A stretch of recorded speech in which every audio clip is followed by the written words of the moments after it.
Pak, apakah Bapak tahu seseorang yang bisa menolong saya? Saya tidak punya tempat tidur malam ini. Suara kecil itu hampir tenggelam oleh hiruk-pikuk taman menteng. Rangga Pradana mengangkat pandangan dari ponselnya, dan apa yang akan ia lakukan dalam beberapa menit berikutnya akan mengubah hidupnya selamanya. Di depannya berdiri seorang gadis kecil, paling banyak 5 tahun, mengenakan gaun bunga yang warnanya sudah pudar karena terlalu sering dipakai. Rambut coklatnya terurai kusut, seperti tidak pernah ada yang menyisirnya. Di kakinya hanya sandal usang, di lengannya tergantung tas kecil lusuh yang dipeluk erat seolah itu satu-satunya harta di dunia. Kedua tangannya terlipat di depan tubuh, dengan ketenangan dan sikap yang tak seharusnya dimiliki anak seusianya. Rangga Pradana menatapnya lama. Ia terlalu kecil untuk berdiri sendirian di sana, terlalu kecil untuk sekotor itu, terlalu kecil untuk memiliki tatapan setua itu. Namun gadis itu tetap berdiri di trotoar taman, diterpa cahaya keemasan senja, memandang Rangga Pradana seolah dialah orang terakhir di dunia yang bisa ia mintai bantuan. Rangga Pradana menyimpan ponselnya dan menatap mata besar gelap itu. Mata yang tidak memohon dengan iba, tidak gemetar, tidak menangis, hanya bertanya dengan tenang hingga membuat hati hancur. Selama bertahun-tahun berbisnis, ia sudah melihat banyak hal, tetapi belum pernah melihat sesuatu seperti ini. Jawaban anak itu dalam beberapa detik ke depan akan mengubah cara pandangnya tentang hidup. Ia menarik napas panjang lalu berlutut agar sejajar dengannya. Hal itu jarang ia lakukan kepada siapapun, tetapi kali ini terasa benar. Siapa namamu? Nadira Pradana. Rangga Pradana mengernyit lembut. Nadira Pradana? Namaku Nadira Pradana, ulang gadis itu serius. Ia hampir tersenyum, namun menahannya. Nadira Pradana, kamu lapar? Gadis kecil itu menatap tanah, lalu menatapnya, lalu kembali melihat tanah dan mengangguk pelan, seolah mengakui rasa lapar adalah hal yang berat. Rangga Pradana berdiri, melihat warung kecil di dekat taman dan berkata, ikut saya, kita makan sesuatu, ya?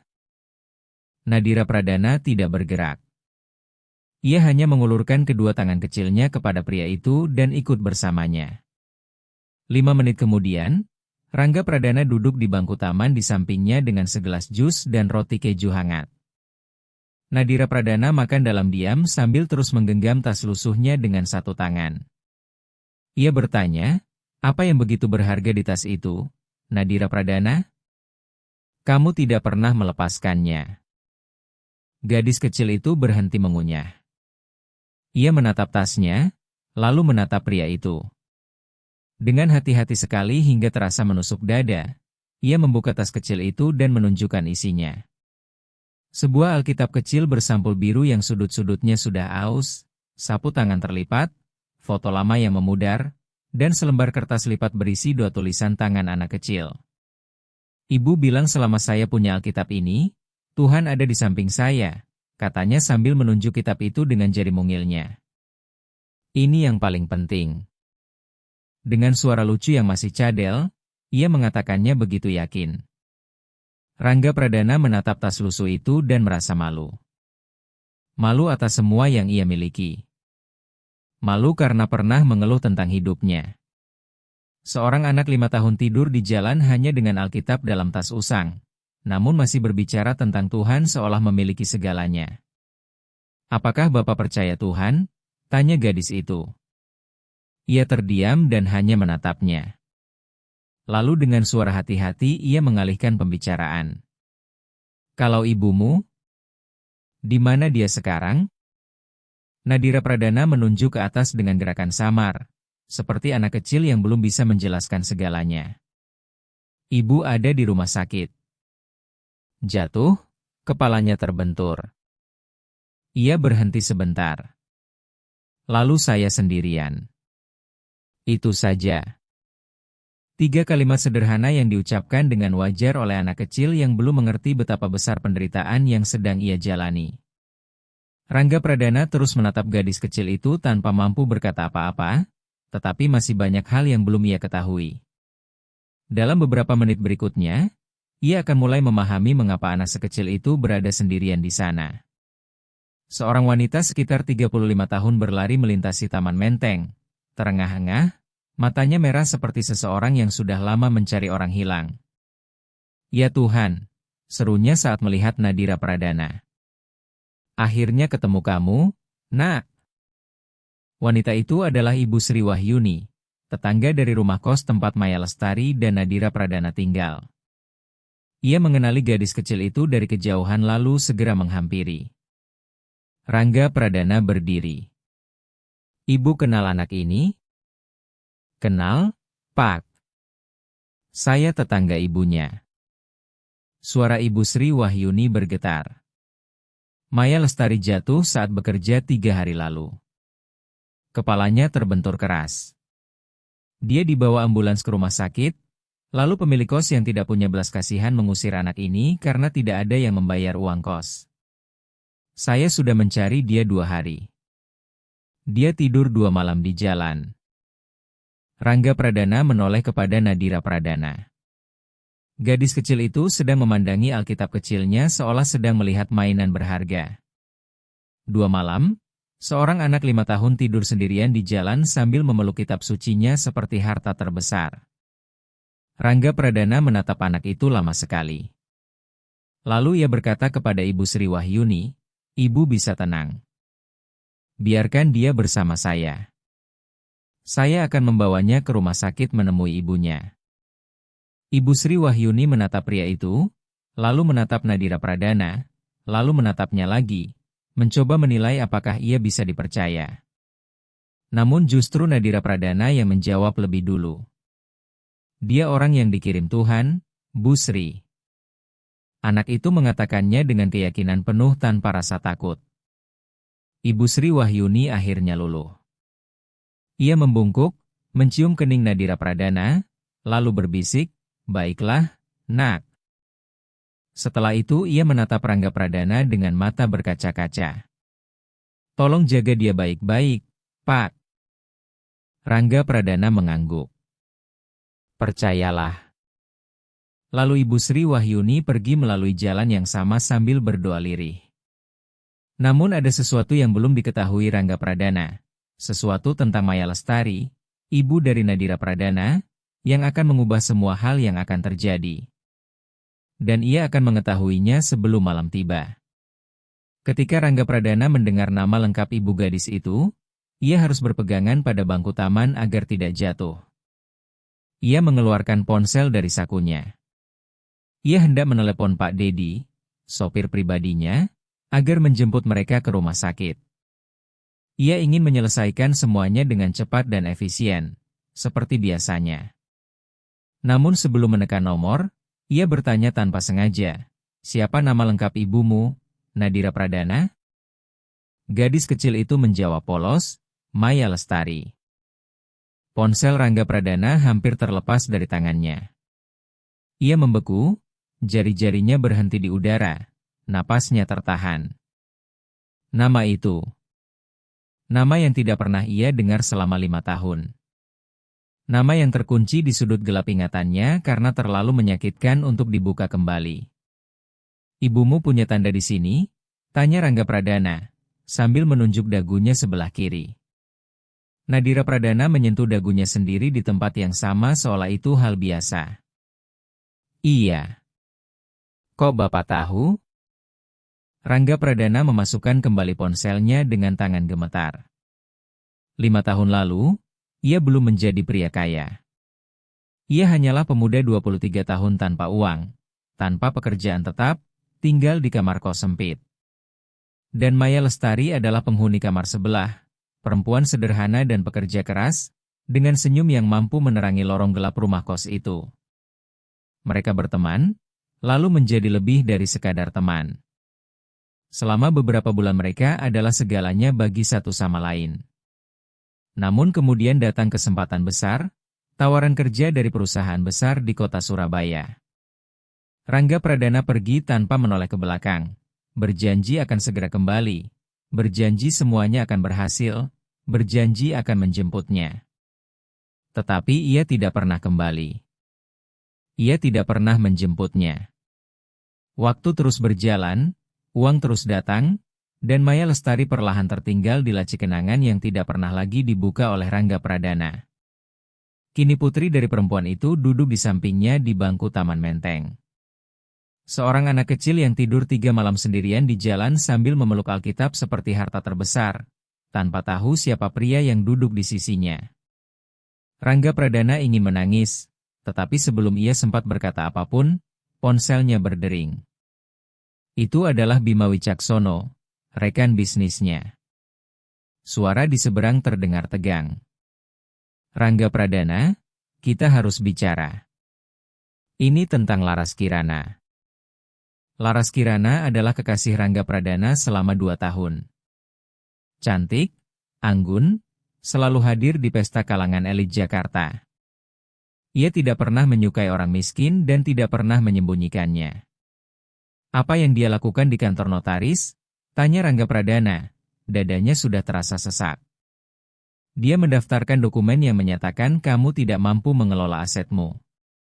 Dia sedang mencoba mengambil alih perusahaanmu. Dia juga sudah mencari pengacara. Dia sedang menyiapkan sesuatu yang besar. Rangga Pradana menutup telepon. Sebenarnya itu bukan berita baru, hanya konfirmasi dari sesuatu yang sudah ia ketahui. Pagi tadi, sebelum berangkat ke kantor di kawasan Sudirman, sebuah amplop anonim tiba untuknya. Di dalamnya ada dokumen, tangkapan layar percakapan, nama-nama, dan bukti yang menghancurkan. Laras Kirana, wanita yang ia kira mencintainya, ternyata telah bersekongkol selama berbulan-bulan. Ia diam-diam menyewa pengacara, menyiapkan saksi palsu, dan mengurus surat di kantor notaris yang menyatakan Rangga Pradana mengalami depresi, gangguan panik, dan tidak layak memimpin perusahaan atau mengambil keputusan. Rencananya dingin dan kejam. Menunggu waktu yang tepat, datang membawa berkas, lalu membuatnya menandatangani semuanya tanpa sadar. Setelah itu seluruh perusahaan, rekening, dan kekayaan hasil kerja keras bertahun-tahun akan jatuh ke tangannya. Yang paling buruk, ia mengira Rangga Pradana belum tahu apa-apa dan akan terjebak begitu saja. Rangga Pradana meninggalkan kantor dengan napas sesak, menyuruh Pak Dedi menghentikan mobil di Taman Menteng karena ia butuh udara dan waktu berpikir. Dan di bangku taman itulah, saat menanggung beban pengkhianatan yang terlalu berat, sebuah suara kecil datang dan mengubah segalanya. Pak, apakah Bapak baik-baik saja? Tanya Nadira Pradana. Rangga Pradana ingin menjawab iya, tetapi ia tidak mampu berbohong kepada anak 5 tahun yang tidur di jalan sambil membawa Alkitab, namun masih memikirkan keadaannya. Tidak begitu baik, Nadira Pradana. Ada seseorang yang ingin merampas semua yang saya punya. Gadis kecil itu menjadi serius. Ia berpikir sejenak lalu berkata dengan ketenangan yang mustahil dimiliki anak seusianya. Mau saya doakan, Pak?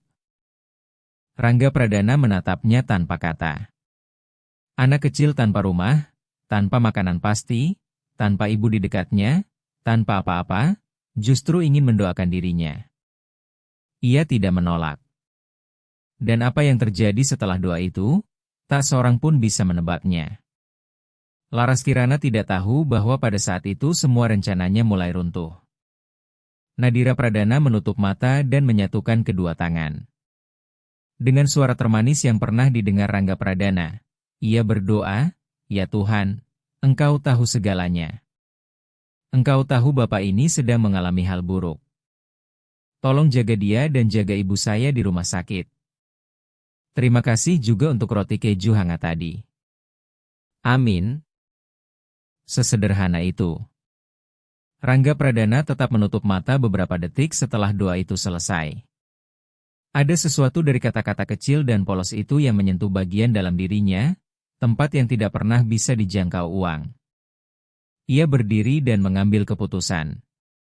Nadira Pradana, saya akan membawamu ke rumah sakit menemui ibumu. Setelah itu kamu tinggal bersama saya sampai dia sembuh. Baik, jawab gadis kecil itu. Ia menatap Rangga Pradana lama sekali lalu bertanya pelan, Apakah Bapak orang yang dikirim Tuhan? Rangga Pradana tidak tahu harus menjawab apa. Ia hanya menggenggam tangan kecil Nadira Pradana lalu berjalan menuju mobil. Di Rumah Sakit Cipto Mangunkusumo, seorang perawat menerima mereka dengan tatapan heran. Seorang pria berjas mahal bersama anak kecil bergaun lusuh. Namun Rangga Pradana tidak peduli pada pandangan siapapun. Ia langsung menanyakan Maya Lestari. Perawat membawa mereka ke lorong lantai 2. Tak lama kemudian Dr. Ratna Puspita, dokter yang menangani Maya Lestari, datang menghampiri dengan wajah lelah namun ramah. "Apakah Bapak keluarga pasien?" tanyanya. "Saya teman lama," jawab Rangga Pradana.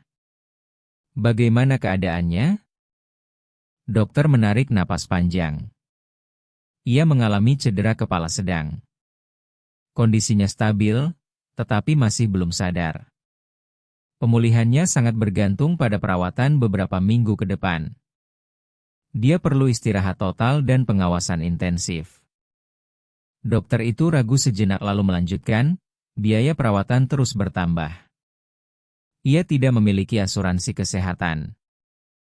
Rangga Pradana membuka jasnya, mengambil kartu bank premium, lalu meletakkannya di tangan sang dokter. "Gunakan kartu ini untuk semuanya. Lakukan apapun yang diperlukan." Dr. Ratna Puspita menatap kartu itu, lalu menatap pria di depannya, lalu melihat Nadira Pradana yang masih menggenggam tangan Rangga Pradana sambil memeluk tas kecil lusuhnya. Gadis kecil itu bertanya lirih, "Boleh saya lihat ibu saya?" Mereka masuk ke ruang rawat. Maya Lestari terbaring pucat dengan perban di kepala. Nadira Pradana berjalan perlahan ke sisi ranjang, meletakkan tangan mungilnya di atas tangan ibunya, lalu diam sejenak.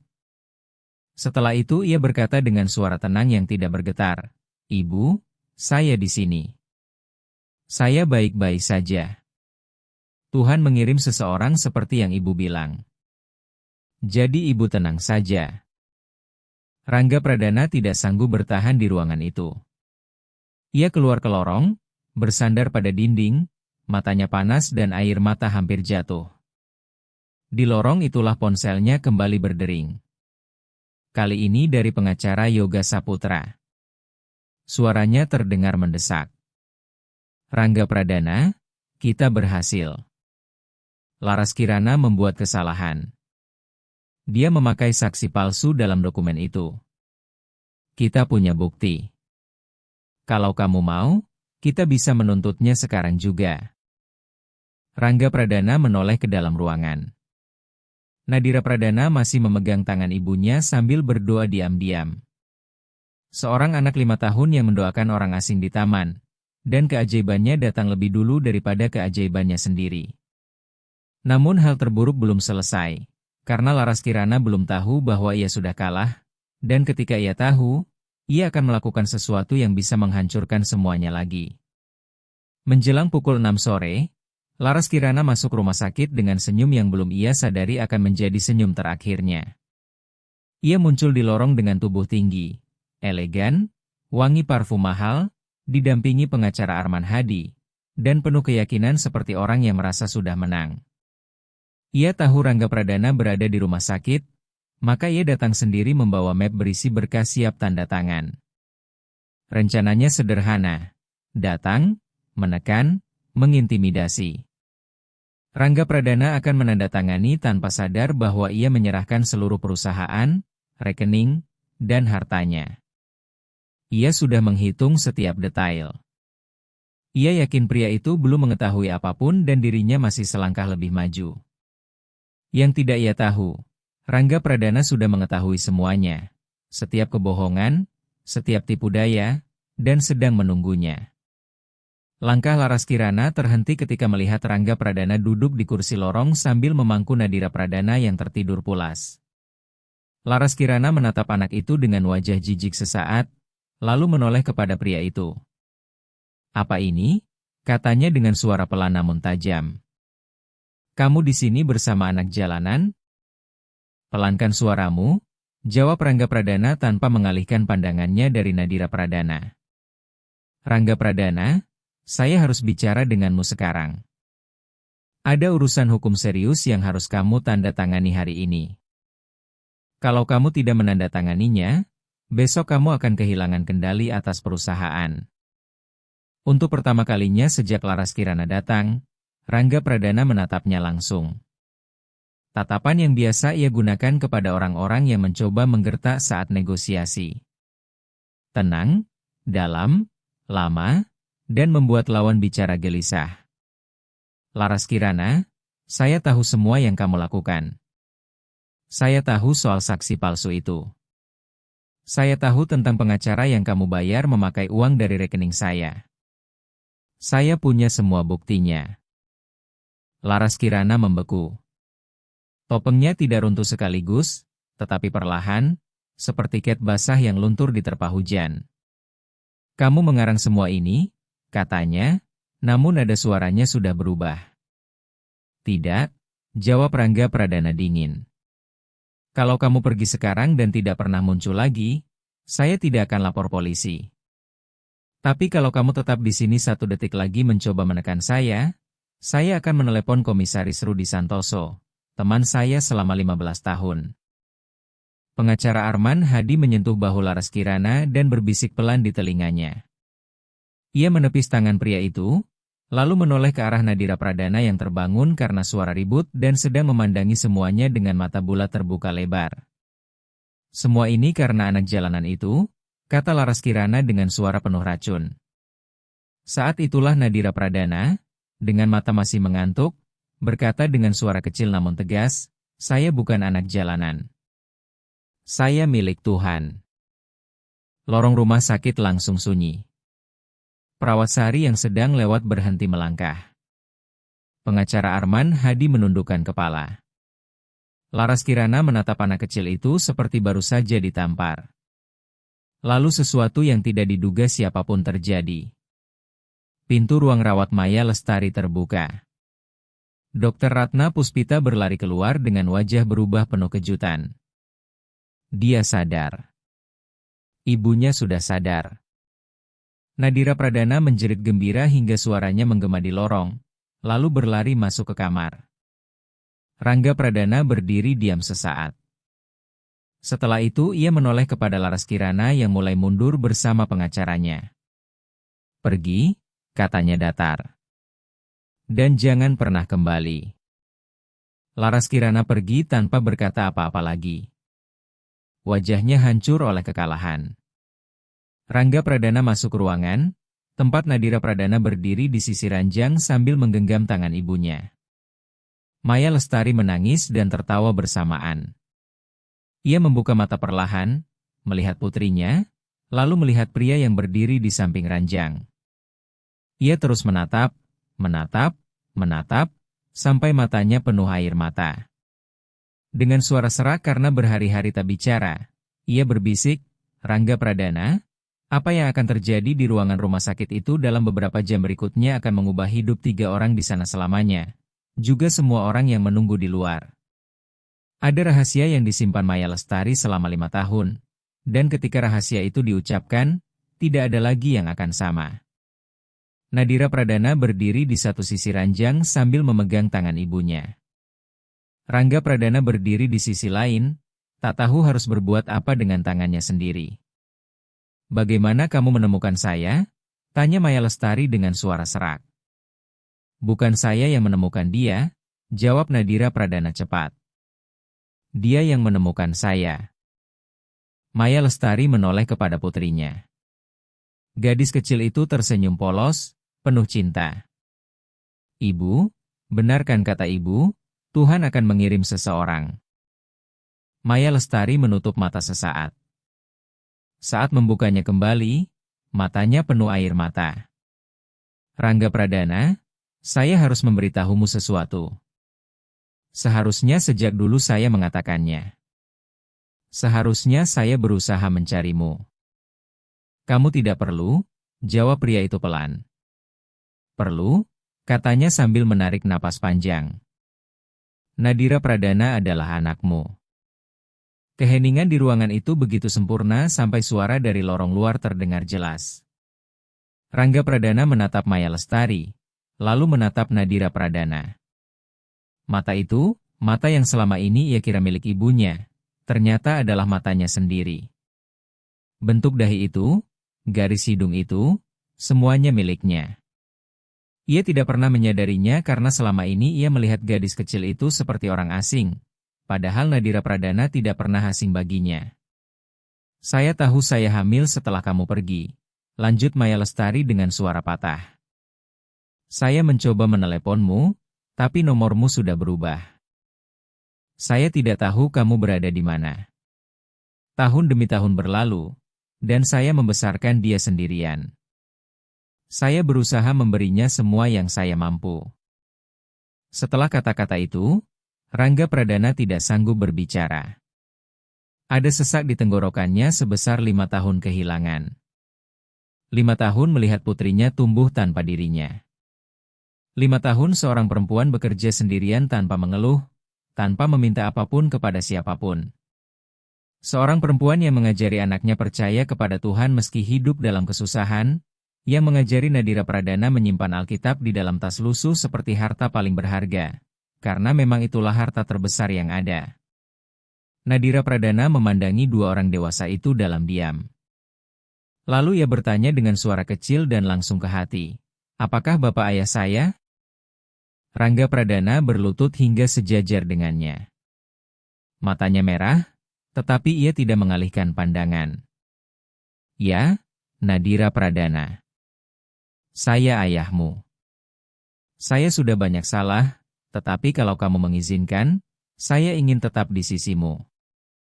Nadira Pradana memasang wajah serius, menyilangkan kedua tangannya di dada, sikap kecil yang sudah dikenalnya.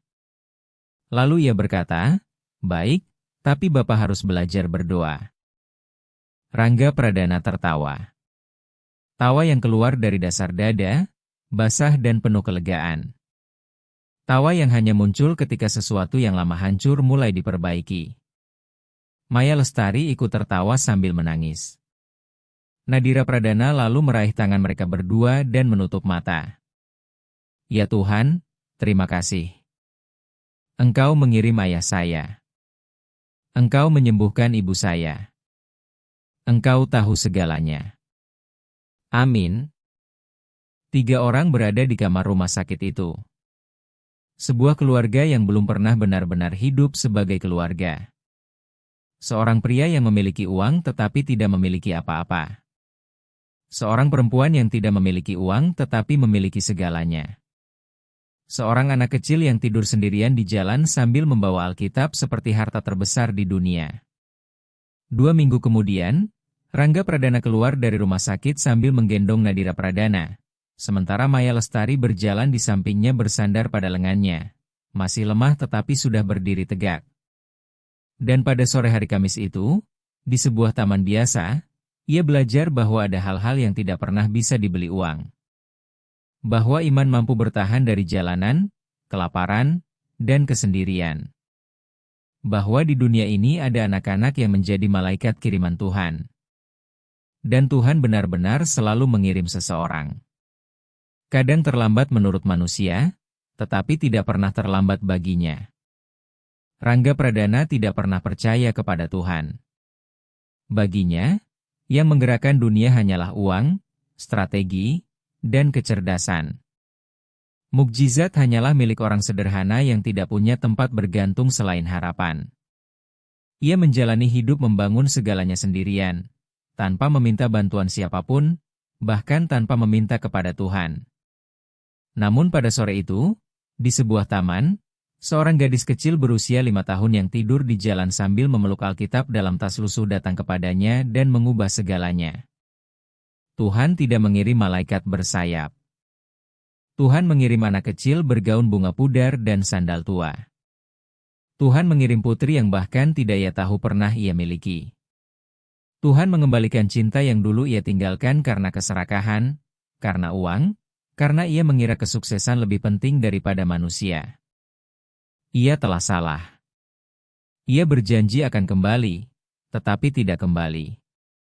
Ia membiarkan uang berbicara lebih keras daripada hati, dan memikul kesalahan itu selama 5 tahun tanpa tahu seberapa besar hutang yang ia tinggalkan. Namun Tuhan tidak menagih. Tuhan mengembalikan semuanya. Karena Tuhan selalu melakukan itu bagi kita. Dia selalu memberi yang terbaik. Dan bagi pria yang tidak percaya pada mukjizat, Tuhan membuktikan bahwa segala sesuatu mungkin terjadi, betapapun mustahil terlihat. Betapapun seseorang merasa tidak pantas, betapapun jalan tampak tertutup, seorang pria yang tidak percaya mukjizat justru menemukan mukjizat terbesar di sebuah taman pada sore hari Kamis, lewat suara kecil seorang anak. Tuhan mengirim keajaibannya dengan menyamar sebagai manusia. Jika kisah ini menyentuh hati Anda seperti menyentuh hati saya, bagikan kepada seseorang yang perlu mendengarnya hari ini. Berlangganan kanal Cerita Keluarga Drama dan aktifkan lonceng notifikasi agar tidak melewatkan kisah mengharukan berikutnya. Sampai jumpa di cerita selanjutnya.